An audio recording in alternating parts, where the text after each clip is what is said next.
Wolcott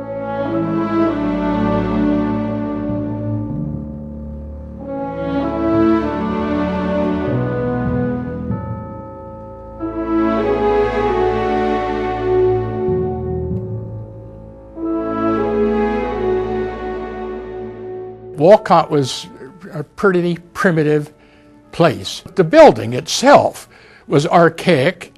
I believe it was a school of mortuary science before we got it. Yet the contents were first rate.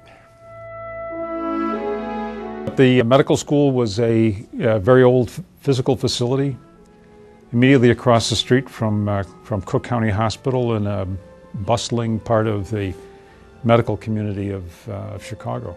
So, and I don't think I had any foregone conclusions about what the medical school would look like. If I did, that physical facility would not have lived up to them.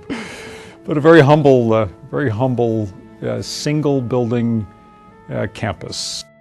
And it was a building that contained laboratories and classrooms and a couple of offices.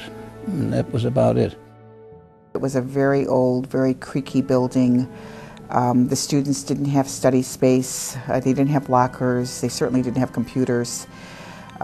So it was really bare bones. There was a tiny library. And every fall we endured the anatomy lab collectively because there were no places to shower or change clothes, so the entire building was full of formaldehyde.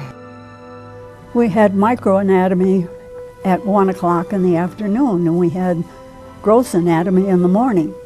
And so we would go to lunch and we would come back at 1 o'clock, and it was hotter than the hinges outside this one time.